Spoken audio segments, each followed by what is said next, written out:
cruel, sadistic, and even somewhat psychotic. These words describe the character that I am analysing this week. Mayuri Kurotsuchi is the mad scientist of the Gotei 13. His character design is incredibly unique and distinctive, as well as his personality being one of a kind. He plays the role of a researcher who desires to capture and examine as many specimens as he can. Because of this desire and the way that his character is, he cares very little for the lives of others. He is also very apathetic, and this is shown through his relationship with Nemu, who is the closest person to him, having spent the most time with him. After all, she is his own creation. He regularly insults her and goes as far as hitting her during the Soul Society arc. Despite having this disregard and lack of care for life, his dream is to create life. Mayuri's crazy dream is to create a Shinigami. I will discuss more about this later on in the video, but for now, let's see how Mayuri's character changes from his initial introduction in the Soul Society arc to his invaluable involvement during the Thousand Year Blood War arc. Let's see how his crazy personality fits into the dynamics of the Gotei 13. As well as this, I want to go into the relationships that he has, especially with characters like Urahara, Nemu, and even the other captains of the Gotei 13.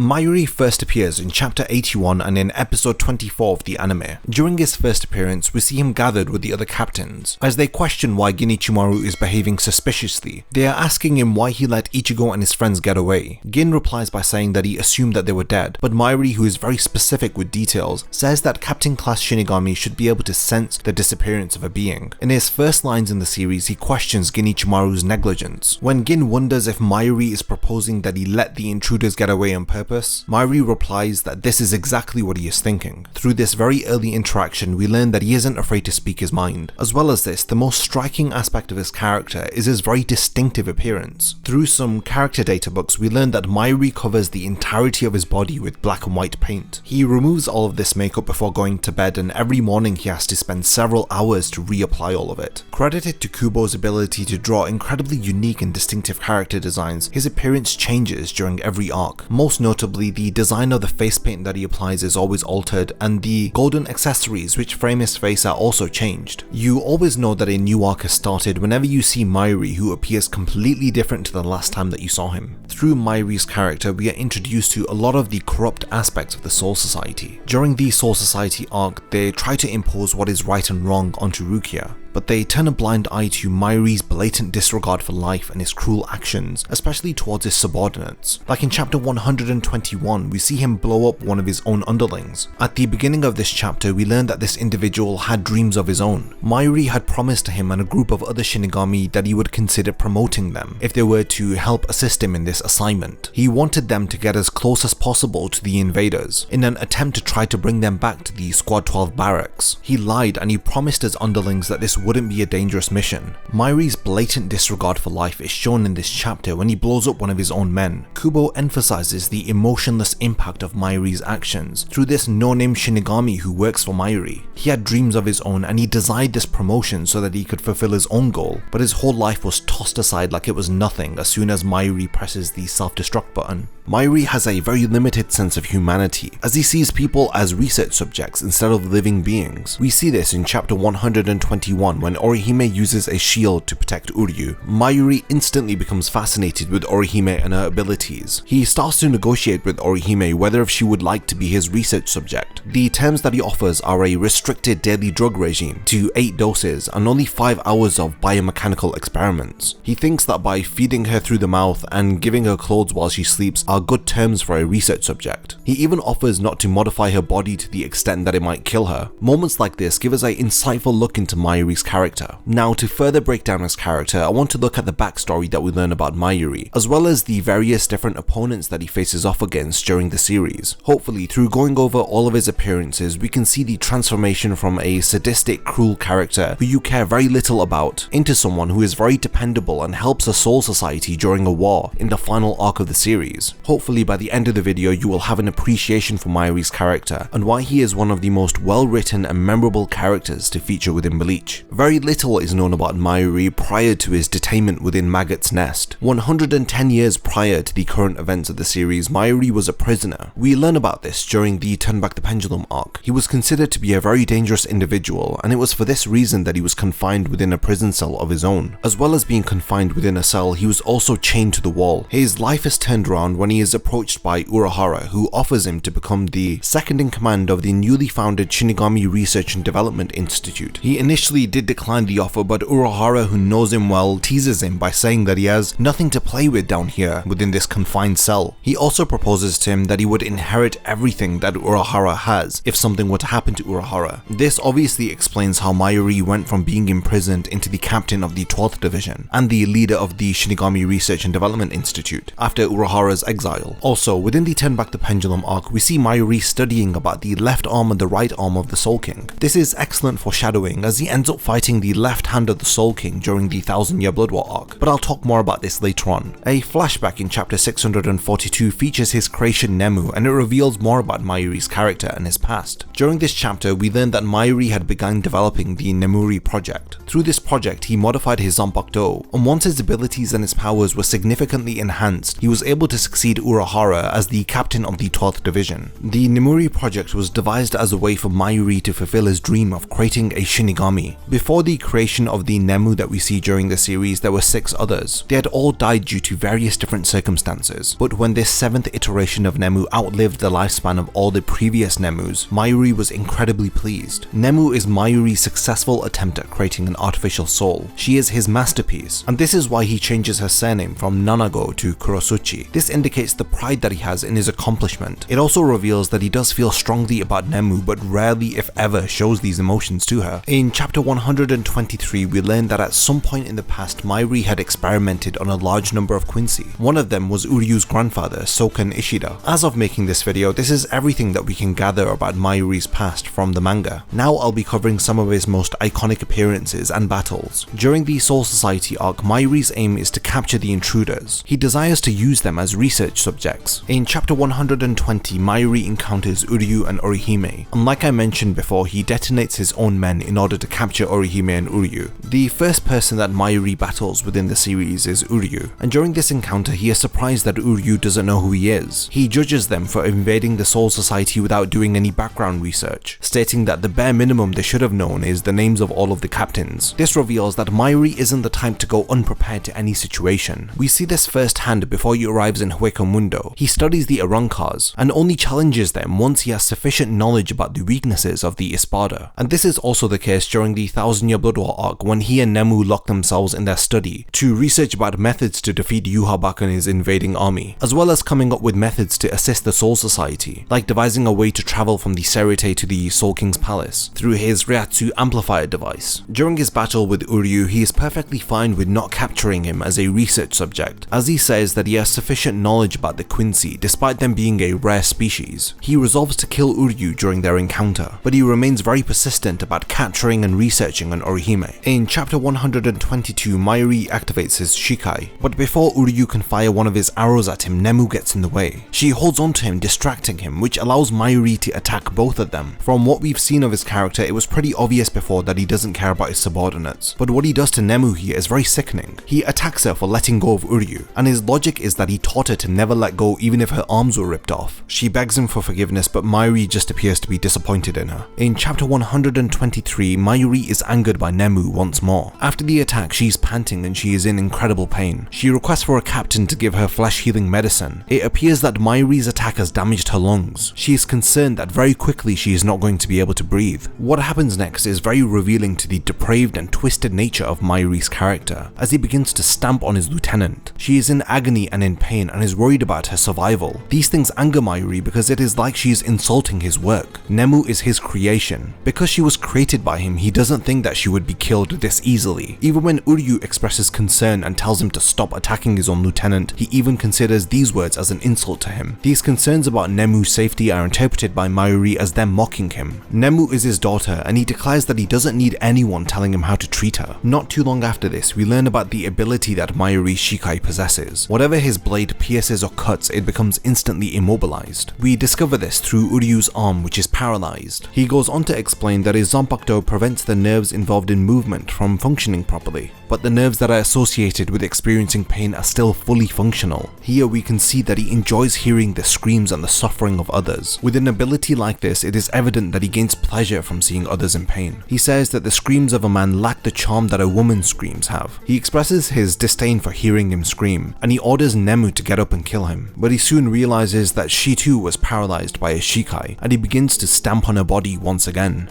After Uryu continues to be persistent and tells him to stop attacking Nemu, he turns his attention over to him. Because he is apathetic, he doesn't understand why Uryu is showing concern for one of his enemies. He wonders if Uryu is trying to behave honorable because of his Quincy pride. He knows about this because of the countless Quincy that he experimented upon. Disturbingly, he reveals that this is what the Quincy always speak about just before they die. He assumes that Uryu is on the verge of death, so he must be behaving honorably for this reason. The turning point of this battle is when Mayuri tells Uryu that he has studied thousands of Quincy. He describes his experiments in detail, as he says that he applied different stimuli to their mind, and he observed their bodies reacting to them. He speaks about torturing their bodies, dissecting them, drilling holes into their skulls, even mentioning that he made parents burn their own children. This rare species was thoroughly studied by Mayuri. As someone who is in charge of the Soul Society's Research and Development Institute, his actions reflect very poorly on the Soul Society as a whole. Mayuri mentions that every single one of the Quincy at one point mentioned their Quincy honor. He speaks about how their Quincy honor would prevent them from carrying out some of Mayuri's experiments. He was able to overcome their resistance through stabbing them with his zanpakuto and forcing them to partake in his twisted experiments. During the time that Mayuri began his research, it is made apparent that there were only a few surviving members of the Quincy race. One of the last Quincy that he experimented upon just so happened to be Uryu's grandfather. He shows Uryu a picture of what was left of him after his research had concluded. We can see the photograph reflected in Uryu's eyes in chapter 123. The image is a pile of flesh and bone. It resembles nothing like the grandfather that he used to know. His original form has been butchered by Mayuri. His lack of compassion for sharing these details with another Quincy, as well as the pride that comes off of his character after he says that he thoroughly knows everything about the Quincy, knowing the inhumane and barbaric acts that he committed, it makes Mayuri very despisable. He is oblivious and he expects Uryu to sit down and just listen to everything without reacting in anger. It causes Uryu to swear on his pride as a Quincy that he is going to kill Mayuri. At this point in the series, their battle becomes very interesting. Because of his extensive knowledge of Quincy's, he is able to understand all of the abilities that Uryu is utilizing, and he has full knowledge of them. He is aware that Uryu is not to be underestimated, because he is using abilities that were thought to be lost arts. None of the Quincy's that he had researched exhibit the power or the techniques that Uryu is now performing. Because of this, Mayuri has now decided not to kill Uryu. He is excited by the prospect of conducting experiments on him in addition to Orihime. In order to gain the power to defeat Mayuri, Uryu removes his Sanrei glove. This glove is a powerful Quincy tool, but once it is removed, it momentarily gives the user immense power, but this comes at a cost. The anger that he feels after learning about Mayuri's experiments has pushed him to make a decision. He would kill Mayuri even if it meant that he would lose all of his Quincy powers. In this new form, the arrows that he is firing at Mayuri are too fast for him to dodge. In a very satisfactory beatdown, Mayuri is critically injured after he is attacked by an arrow from above. The attack was so powerful that it completely destroys Mayuri's left arm and injures the left side of his body. He is immediately enraged, and it is probably because he has been severely wounded by an opponent that he underestimated. He made the mistake of gloating about experimenting on Quincy, feeling proud of his barbaric acts, and then showing no remorse by admitting that he is going to continue his research by capturing Uryu and Orihime. Angered that his opponent has proven to be stronger than expected, he activates his Bankai and gets very serious. His Bankai called Konjiki Ashisogi Jizo sprays a lethal poison which is made from Mayuri's blood, and it surrounds a 100-mile radius. Everybody around him is affected by this poison, excluding himself. Mayuri aims to take out Uryu with his fatal poison, while Uryu aims to fire an arrow at Mayuri before he's able to release it. The two of them attack each other simultaneously. The battle concludes after Uryu's attack leaves a gaping hole in Mayuri's abdomen, and it splits his Bankai in two. Mayuri is utterly defeated, and his only way of escape is to liquefy himself. He returns to his department in order to recover. Before leaving, he admits that Uryu proved to be more troublesome than he had expected, but in the end he will die because Mayuri's poison is already running through his body, and Mayuri will survive after he is recovered. After this battle, he is in a liquefied state for a few days. In chapter 172, we see Mayuri again. This is immediately after he hears an announcement of Aizen's betrayal. It would appear that he has recovered after his battle with Uryu, and this is the first and only time in the series that we see his face without any makeup. He is asked by Nemu if he wants to get involved and help the other captains battle against Aizen, but he says that he has no interest in getting involved. This brief moment, which occurs in the anime and the manga, is easily overlooked, until I started to break down Bleach and really analyze the series and pay more attention to the subtleties within it. I had no idea how Mayuri's face looked like without all of that makeup on it. I just assumed that he had modified his body and he became a robotic being, but seeing this manga panel in chapter 172 of his face without any makeup on proves the lengths that he will go to in order to maintain this appearance that he has, and his passion for research and experimentation, as he has even modified his own body. Mayuri isn't really involved in the story again until the Huecomundo arc, where he faces off against the mad scientist of the Espada, Szayelaporro. In chapter 298, he arrives to assist Renji and Uryu. When he sees Mayuri again, Uryu is confused, but Mayuri refers to the Quincy as an inferior creature. He turns his attention over to the Espada. He makes his intentions clearly known, as he says that he has come to Huecomundo to collect research specimens. He wants to know the Espada's name so that he can correctly label his specimen jar after he has defeated him.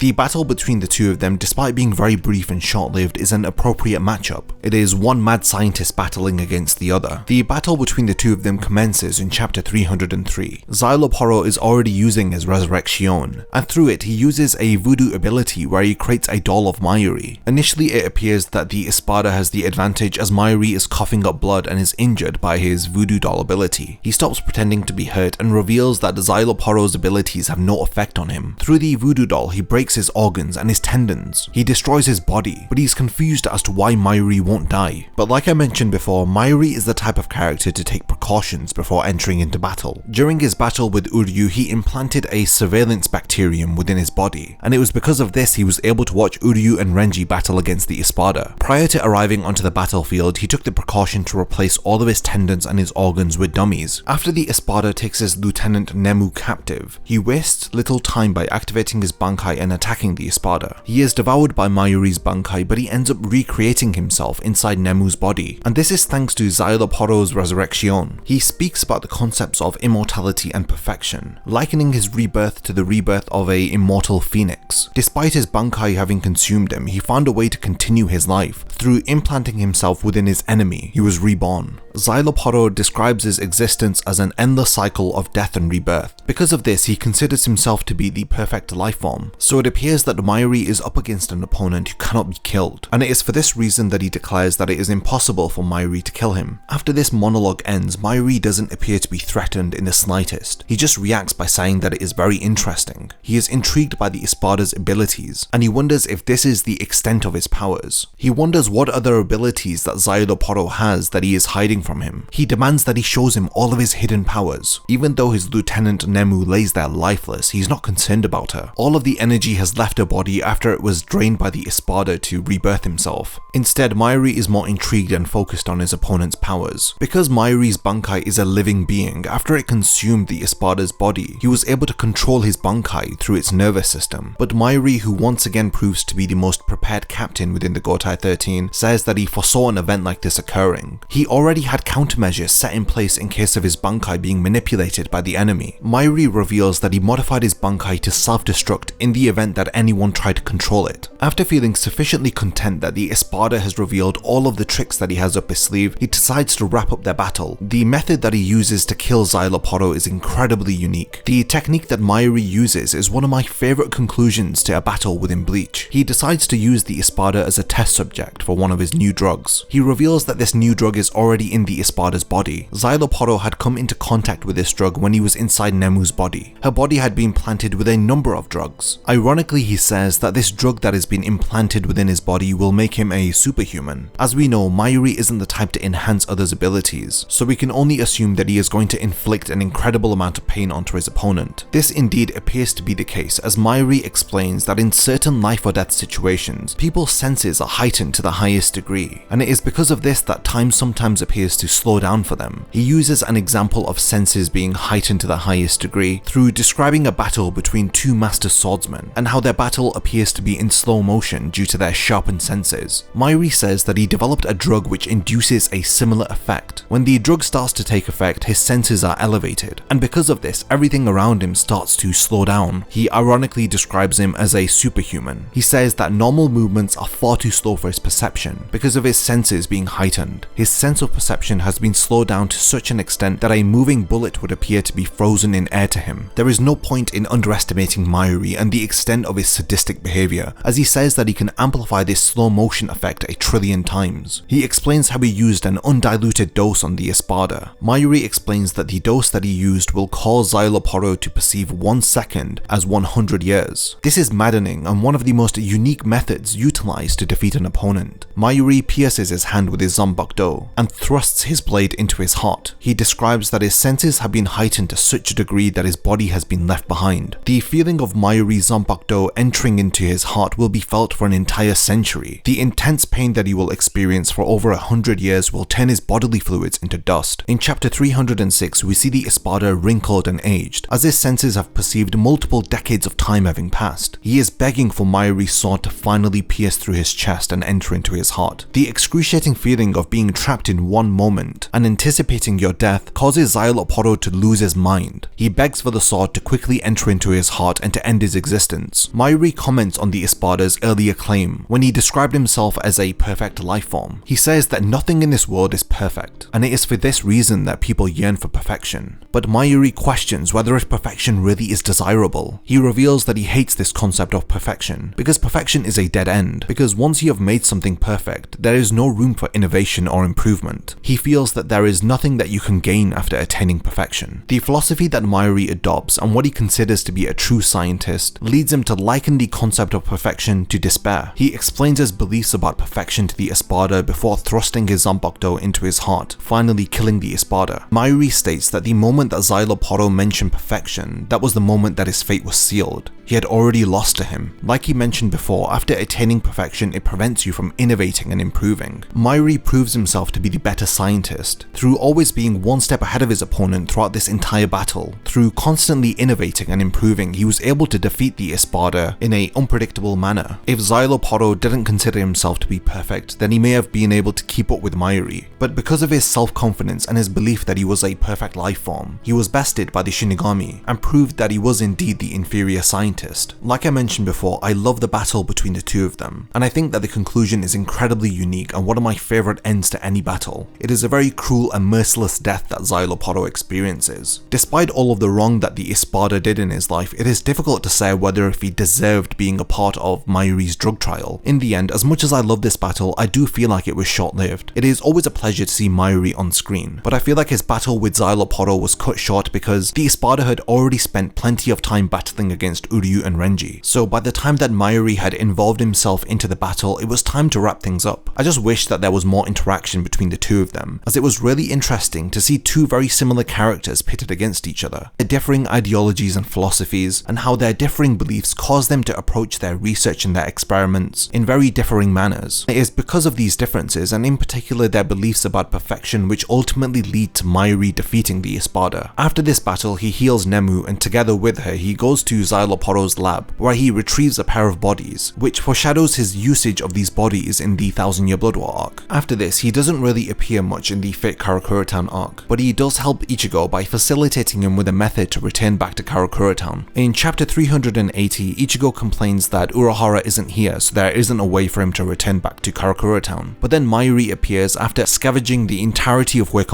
for different research specimens. He reveals his hatred or even jealousy for Urahara by scolding Ichigo for assuming that only Urahara can help him in this predicament. When Unohana decides to accompany Ichigo back to Karakura Town, she tells Mayuri that if his method to return them does not work, then Urahara will not stop laughing at him. Despite Urahara having freed him from his prison, you can tell that being compared to him angers Mayuri. Even Ichigo teases him about this point by calling him the second director of the Soul Society's Research and Development Institute. He compares Mayuri to Urahara and he says that both of them are kind of similar. Ichigo's teasing of course angers Mayuri. He even says that when this battle is over, he wants to trap him inside the Garganta, forcing him to experience against the depths of true terror. Mayuri doesn't really get himself involved in any more of the fighting. When Byakuya questions why he didn't go to the world of the living, Mayuri tells him that he is far too interested in the specimens that he has found in Huecomundo. He says that once the battle with Aizen is won, then he will take his time by going to the world of the living and examining all of the corpses he finds there. Very interestingly, Byakuya pulls up Mayuri on an assumption that he makes. He is assuming that by Ichigo going to the world of the living that this battle is going to be resolved. Byakuya bluntly tells him that it sounds like he has belief in Ichigo, that he will be victorious and he will defeat Aizen. Mayuri simply responds to him by telling him that it appears that Byakuya feels the same way too. After the defeat and capture of Aizen, it is revealed that Mayuri is spending his time researching within Huecomundo, and he doesn't really involve himself into the story again until the 1000-Year Blood War arc. He plays a very pivotal role during this arc. Without Mayuri's help and his assistance, the Soul Society would have been severely disadvantaged against the Quincy. In chapter 480, right at the beginning of the 1000-Year Blood War arc, it is Mayuri who hints that it is the Quincy who are behind the large numbers of hollows that are disappearing. In chapter 488, Mayuri along with his lieutenant convey the details of their research to the rest of the captains. He tells them the identity of the army who is planning on invading the Soul Society, revealing that this army is made up of Quincy's. In chapter 489, a very interesting conversation occurs between Mayuri and the head captain. He tells the head captain that he killed 28,000 citizens of Rukongai. He did this in order to maintain the balance of the souls in the world of the living and within the Soul Society. This was of course because of the Quincy who had killed a large number of hollows, which disrupted the equilibrium of souls between the Soul Society and the world of the living. He had done this without getting any authorization. Mayuri's reason for doing this without getting permission was that it would have taken far too long. He was aware that because of the severity of the situation, permission would have been granted to him. He went ahead and killed these residents of Rukongai and was willing to accept responsibility for his actions later. But the head captain responds by telling him that this whole situation could have been avoided if only the research and development department had reported about the Quincy's much sooner. But Mayuri here questions the head captain directly and he tells him that that simply just isn't true. Mayuri says that he foresaw the impending threat of the Quincy's when he first lay eyes upon Uryu during the Soul Society arc. He had warned the head captain that it was inevitable that the Quincy's would have returned, but this information was disregarded. The head captain had considered this information to be absurd. The head captain had assumed that all of the Quincy had been wiped out and they were no longer a threat to the Soul Society. Mayuri sets the captain straight here as he pushes the blame off of his research and development department and instead lays the blame onto the head captain himself. He says that he is the main reason as to why the Quincy have returned now. It was because the head captain did not kill that man from 1,000 years ago. That man who Mayuri is referring to is of course Yhwach. During the first Quincy invasion, Mayuri is spending his time analyzing the enemy, but he is angered by the other captains who didn't wait for him to finish his research, and thus went on to activate their Bankai and have them stolen from them. In chapter 516, after the Quincy's first invasion, he is seen to be examining Ichigo's Zanpakuto, which has been split in two. He explains to Ichigo that a Bankai that has been destroyed can never return to what it once was. In chapter 539, we learn that Mayuri and Nemu are in the research and development department and have locked themselves into a room. It appears that he hasn't left this room not even once. He disabled all of the surveillance cameras within the room because he was conducting an experiment that he didn't want anyone to see. His lieutenant Akon, who luckily had a bug implanted into the room, spies on his captain and learns that Mayuri is reviving an Arankar. It is here that we see the fruits of Mayuri's research and his specimen collection within Huecomundo coming into fruition. In chapter 547, Mayuri and Nemu finally emerge. They confront the Sternritter Askin, who has infiltrated the research and development department. He explains how the Quincy had created another world within the shadows, and it is for this reason that he modified his lab to not have any shadows. As well as this, his clothing is also now free of shadows. Mayuri's preparations cause Askin to retreat, as it would be too troublesome for him to battle with Mayuri here. In chapter 551, he is contacted by Urahara, who tells Mayuri that he has found a way to recover the stolen Bankai. Urahara arrives in Mayuri's lab detailing a weakness that he has found with the Quincy's, which will enable the Bankais to be returned, but he needs Mayuri's help. It appears that the two of them are now working together for the first time since the Turn Back the Pendulum arc. Urahara is proposing a method to holify Bankai. We learn that Urahara came up with this method after he studied why the Quincy weren't stealing the resurrection of the Arankars. He was able to deduce that stealing the resurrections would be disadvantageous to the Quincy's. Mayuri adds to Urahara's findings by saying that the Quincy have a fundamental fear of that which endangers their life. That which they fear is hollows. Through holifying a Bankai, the Bankai will become poisonous to the Quincy's. In chapter 589, Mayuri returns to the battlefield and faces off against the Sternritter Giselle. He appears to be interested in her ability to turn her opponents into zombies. When the Sternritter summons zombified Shinigami to attack Mayuri, he says that he himself cannot battle with them because he is a captain of the Gotai 13, and he's familiar with them. He sarcastically says that he has too much love within him to fight against people that he knows. Continuing with his sarcasm, he says that he is left with no other choice but to ask the Arankas that he has revived to battle against the zombified Shinigami. He is impressed by how they've turned out, and he says that it was worth taking them from Szayelaporro's lab. When Giselle summons a zombified Hitsugaya to battle against Mayuri, he is left with no choice but to subdue him, because he doesn't want Hitsugaya to take out all of his test subjects. Funnily enough, he doesn't like cruel things happening to his test subjects without his consent. He doesn't want this zombified Hitsugaya to beat them up or make them experience pain, because he would rather be the one who's inflicting the pain onto them. Mayuri ends up deciding that for the sake of the Seirete, he is going to try out many different drugs onto Hitsugaya. He immobilizes Hitsugaya and the other Shinigami who had been zombified. He then defeats the Stenrita Giselle, thanks to the help of Kensei and Rose. Mayuri reveals that he is able to take control of her zombies. He orders the two zombified captains to stab her through the heart. He ends up reviving the captains who have been zombified, but at the cost of shortening their lifespan. He does this as he deems their survival necessary for the sake of the Soul Society. The final opponent that Mayuri faces off against in this series is the Stenrita Pernida, who ends up being the Soul King's left hand. Mayuri immediately learns through Pernida's encounter with Kinpachi that the Stenrita slips its own nerves into its opponent's body, thus allowing it to control their movements. He counters the Stenrita by exposing its nerves to an acid. This is another very interesting battle, as Mayuri has countless drugs that he can use for the nervous system. Some characters are more suited to battle against certain opponents. Like when Kinpachi battled against Pernida moments ago, you can tell that their pairing wasn't suited, and if Mayuri didn't paralyze Kinpachi, then he would have continued to battle until this Stenrita would have controlled every limb in his body and crushed him. This is not the type of enemy that you can blindly run into battle with. Mayuri is the excellent matchup, not only because of his intellect, but he isn't the type to rush into battle without thinking things through. He purposely let Kinpachi attack the enemy so that he could learn more about the Stenrita's abilities. After gaining sufficient information, he paralyzed Kinpachi. He tells the Stenrita that he must honor the sacrifice of Kinpachi. He sarcastically remarks that the Stenrita should just give up and hand himself over as an experimental subject. When Pernida comes out of the cloak that it was hiding behind, Mayuri immediately recognizes it as the Soul King's left arm. He is incredibly curious as to how his opponent is functioning, and this definitely appears to motivate Mayuri to battle against the Stenrita. The sensation that he is feeling during this battle is of joy, because he has discovered a brand new research subject which he knows nothing about, and on top of this, his opponent continues to exceed its expectations, which must fuel his desire to want to study and research the corpse of his opponent. The Stenrita manages to use its nerves to infiltrate Mayuri's arm. This causes his arm to explode, but Mayuri quickly stitches it back together. In order to prevent the Stenrita from controlling his body through the nervous system, he reconfigured the arrangement of his nerves, as well as his blood vessels and muscles. He is not going to allow his opponent to easily take over his body. Pernida makes two copies of itself, as Mayuri remembers studying about the Soul King's left arm and right arm. He recalls that the Soul King's right arm controls stillness, and the left arm is in control of advancement. Mayuri activates his Bankai, and we learn that he doesn't intend to kill his opponent by using poison, but instead he has modified his own Bankai. His altered Bankai is giving birth to a new Ashisogi Jizo. This new version has all of the information that Mayuri has gathered during his battle with the Stenrita. Pernida tries to take control over his Bankai, but Mayuri explains that he brought the nerves of his Bankai up to their surface, and he divided them up into 70,000 layers. So every time that Pernida tries to take control of his Bankai, then a layer will simply peel back and it will be ineffective. Ashisogi Jizo tries to devour Pernida and its clones, but they burst out of his Bankai. As the battle continues, it appears that Pernida's vocabulary is improving. Initially he wasn't able to even speak, but gradually as the battle has progressed, it appears that the Stenrita has been evolving. When the Stenrita begins to fire arrows at Mayuri with nerves attached to them, he ends up being saved by Nemu. He is angered because she is making decisions for herself, and she is exhibiting behaviors that weren't taught to her. Mayuri appears to be angered at the thought of losing Nemu. In his own strange, unique way of showing emotion, he says that it is going to be incredibly difficult to raise another version of Nemu if anything were to happen to her. Mayuri learns that Pernida evolves by obtaining information from everything that his nerves are connected to. This is what is causing him to speak like Kinpachi. Nemu increases the power of a body, but at the cost of also increasing the decomposition rate of a body. She does so in order to attack Pernida. She is successful in her attempt as she bursts through the Stenrita, blowing it into pieces. Mayuri states that he didn't order Nemu to sacrifice herself and do these actions. actions. The purpose for her creation was to witness her growth, but Nemu says that she believes that she can show Mayuri her growth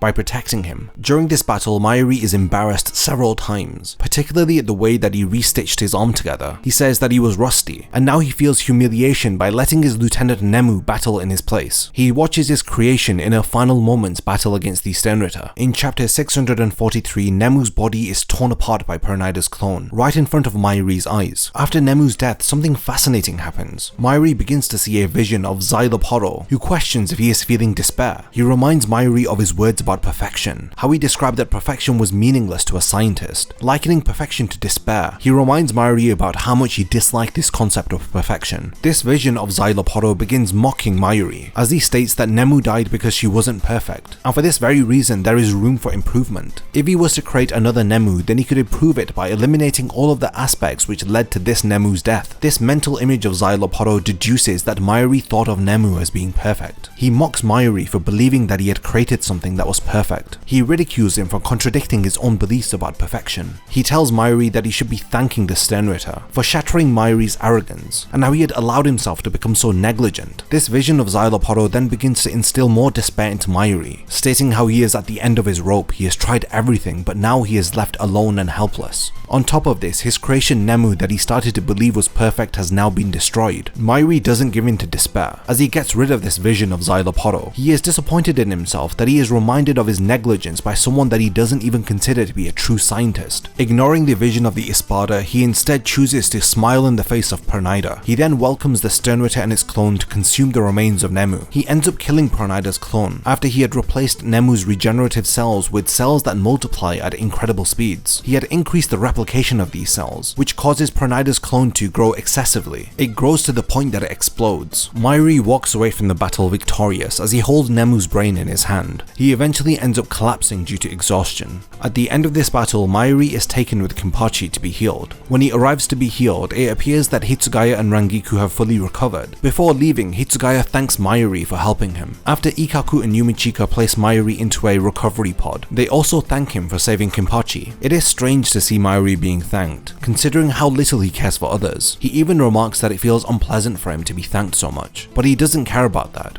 because while he is recovering, he's thinking about the evolution that Nemu had undergone. He begins to think about how he created a soul from nothing that was able to evolve on its own, and for this reason he states that he has surpassed Urahara. It appears that Urahara has left a significant impression on Mayuri. This helps to explain a lot of his actions and his relationship towards Nemu. She ended up being the creation that allowed him to surpass Urahara. We then see Mayuri after the 10-year time skip at the end of the series. He is accompanied by someone that we have never seen before. This appears to be his new assistant called Nemuri Hachigo. She is revealed to be the 8th iteration of Nemu. She appears to be a child, but the difference is she is very outspoken. Mayuri tells her off for being so outspoken, and he doesn't know how she's gotten this way, but it appears that this 8th iteration of Nemu has even more room for evolving and improving. Unlike the previous version of Nemu, this version appears to have a personality of its own. A fascinating point about Mayuri's character is Szayelaporro's reappearance. It appears that the speech that Mayuri had given to him during the Huecamundo arc was setting him up to witness Nemu's death. It was like Kubo has set this speech up for Szayelaporro to reappear later in the series, and to throw these words back at Mayuri's face, and question his feelings of perfection that he felt towards Nemu. He reminds Mayuri of what it means to be a true scientist, and reaffirms his feelings of dissatisfaction towards the concept of perfection. Another aspect which makes Mayuri's character fascinating is the way that he conducts himself within battles. He is very sarcastic and witty with his opponents, and he doesn't shy away from making fun of himself. I would even liken some of his behavior to that of a troll. His humorous banter is complemented by the tactics that he utilizes within battle. It is always enjoyable to see the creative ways that Mayuri utilizes his knowledge and his scientific expertise to take down his opponents. In addition to all of these likable aspects of his character, there is a lot to dislike. There is no doubt that his character has committed unspeakable acts, whether if it was the dissection of numerous Quincy's, including Uryu's grandfather, or even his sickening treatment of Nemu, his own daughter. The thing about Mayuri's character is his sadistic actions are backed up by this belief that whatever he is doing, it is for the sake of the Serete. But you have to ask yourself, yourself. In this case, do the ends really justify the means? And if they do, you really have to question how messed up the Soul Society really is. There is no doubt that Mayuri's research and his assistance was vital in helping the Soul Society to battle against the Quincy. But despite all of this, how much of these sickening and messed up things that he does are the Soul Society truly aware of? And how much of it do they turn a blind eye to? During the Soul Society arc, the cruelty of his character was focused upon heavily, but as the series progresses, he becomes more and more likable, and a shift does occur. When Mayuri isn't considered to be an enemy, he is a very reliable ally. And I've mentioned this several times, without his help, the Soul Society would have truly been in trouble during the 1000-Year Blood War arc. His crazy personality and the intelligence that he uses to take down his opponents helps to change our opinion of his character. There is a reason why Tite Kubo considers Mayuri to be one of his most favorite characters. I mean, Kubo likes this character to such an extent that he posted pictures up on his own Twitter of him dressing up as Mayuri. In the end, the way that Mayuri assists the Soul Society during the Hueco arc and the 1000-Year Blood War arc helped to redeem his character, at least in my eyes. Alongside with helping the Soul Society, he does still continue his twisted research and his experiments, but at least now he is conducting his research and his experiments on characters who really you couldn't care less for, like the Arancars that he had collected during the Hueco arc. I feel like ever since Ichigo and the others infiltrated the Soul Society, Mayuri's character was also impacted. I do believe that a slight softening of his character has occurred, because by the end of the series he is willing to help out the Shinigami. An example of this is when he actively decides to de-zombify Hitsugaya and the others. I feel like in the past he would have been more selfish and not helped them if it didn't benefit him in some way. Clearly there is a lot to discuss about Mayuri's character, and I didn't expect this video to be 40 minutes long, but I do want to continue the discussion in the comments. After watching this video, what are your thoughts about Mayuri? Before watching this video, did you not really care about his character, or did you already think very highly of him? I would love to hear your thoughts about specific elements of Mayuri's character. In particular, I want to hear more thoughts on his philosophy of perfection. So if you've enjoyed this video and want to contribute to the discussion, then let me know by leaving a comment under the video. And lastly, I want to thank you for making it to this point in the video. I really do appreciate all of the time that all of you spend on watching my videos, and I hope that you look forward to the next video that I'll be uploading next week.